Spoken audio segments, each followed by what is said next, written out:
एक दिन की बात है। मानसी अपने पति पवन से कहती है, सुनो जी, आज शाम को कहीं बाहर घूमने चलते हैं और बाहर ही खाना खाते हैं। ठीक है, मैं शाम को ऑफिस से जल्दी छुट्टी लेकर आ जाऊंगा। तुम और बच्चे तैयार रहना। मानसी और बच्चे खुश हो जाते हैं और शाम होने का इंतजार करने लगते हैं। शाम होते ही पवन अपने घर आ जाता है। ये पापा आ गए, अब हम घूमने जाएंगे। बच्चों, अब शोर ही मचाते रहोगे या घूमने भी चलोगे? और तुम्हारी मम्मी कहाँ है? जाओ अपनी मम्मी को बुला कर लाओ।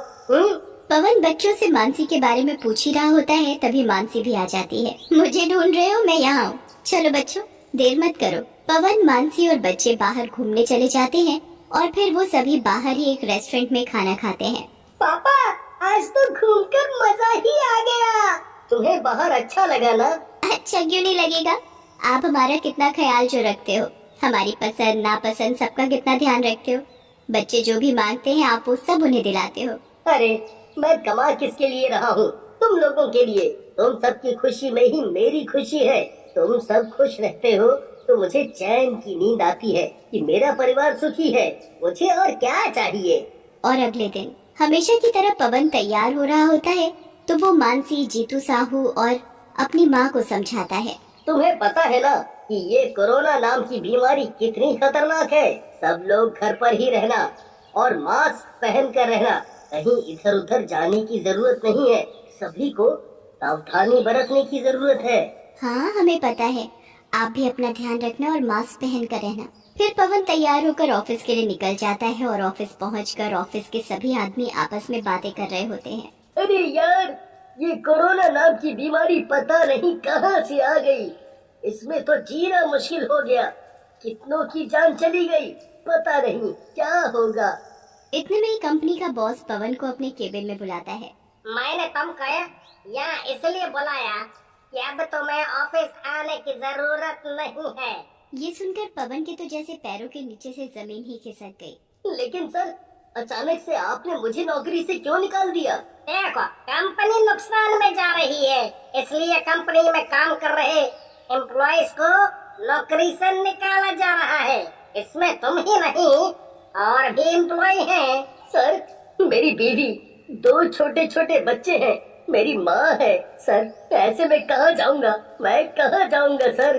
देखो, मुझे जो कहना था मैंने कह दिया। अब तुम जा सकते हो। पवन उदास मन से बॉस के केबिन से निकलकर अपना बैग उठाता है और जाने लगता है। ये कंपनी वाले बहुत गलत कर रहे हैं। एक एक करके सभी काम करने वालों को निकाल रहे हैं। ऐसे तो बड़ी परेशानी हो जाएगी। देखते हैं क्या होता है। अब तो भगवान ही मालिक है। आज जब पवन घर पहुंचा तो उसका चेहरा उदास था। तो उसकी पत्नी और माँ पवन से उदासी का कारण पूछती हैं। क्या बात है, आज तुम बहुत परेशान दिखाई दे रहे हो? पवन माँ और मानसी को अपनी नौकरी चले जाने की बात बताता है। माँ, मेरी नौकरी चली गई, अब सब कैसे होगा? तुम चिंता मत करो, सब ठीक होगा। चलो हाथ मुँह धो लो, मैं तुम्हारे लिए खाना लगाती हूँ। आज मेरा खाना खाने का मन नहीं है।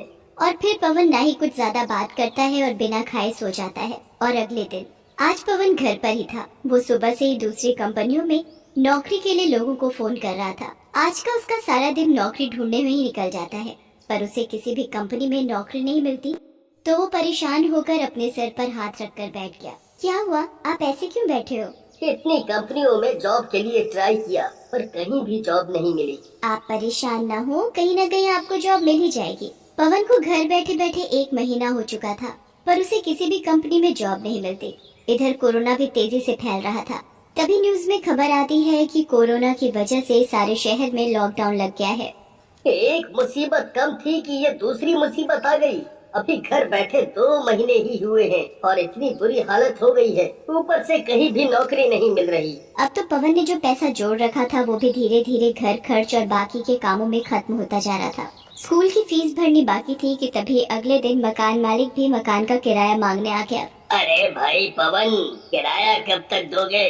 तुम्हारा पिछले महीने का भी किराया बाकी है। मुझे मालूम है, मैं आपका किराया जल्दी ही दे दूंगा।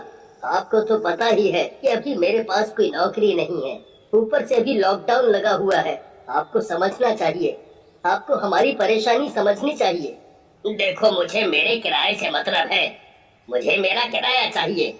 रहना है तो रहो, नहीं तो मकान खाली कर दो। मानसी वहाँ खड़ी मकान मालिक और पवन की बातें सुन रही होती है, तो वो घर में से जाकर पैसे लेकर आती है और मकान मालिक को देती है। ये लो तुम्हारे पैसे। मकान मालिक अपने पैसे लेकर चला जाता है तो पवन माँ से कहता है, मानसी, तुमने मकान मालिक को पैसे क्यों दिए? मानसी, तुम्हें पता है ना, उन पैसों के अलावा अब और कोई पैसे नहीं है। घर का राशन कैसे आएगा? माँ की भी तबीयत ठीक नहीं है, उनकी भी दवाई लानी है। तुम परेशान मत हो, हम कुछ ना कुछ तो करेंगे। इतना पढ़ा लिखा होने के बावजूद भी मुझे कहीं नौकरी नहीं मिली। अब ऊपर से ये लॉकडाउन लगा हुआ है। करूँ तो मैं क्या करूँ? माँ के पास कुछ पैसे जमा थे तो वो सारे पैसे पवन के हाथ में दे देती है। बेटा तुम चिंता मत करो, भगवान सब ठीक करेगा। ये कुछ पैसे हैं, तुम इन पैसों से घर का खर्च चलाओ। पवन और मानसी पैसे देखकर रोने लगते हैं।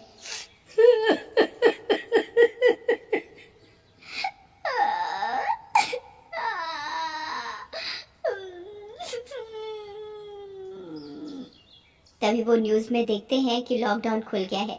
ये सुनकर पवन की खुशी का ठिकाना नहीं रहता। चलो, शुक्र है भगवान का, ये लॉकडाउन तो खुला। फिर अगले दिन पवन अपनी पत्नी मानसी से कहता है, मानसी, ऐसे कब तक चलता रहेगा? मुझे कहीं नौकरी नहीं मिल रही है। सारे घर की जमा पूंजी खत्म हो गई।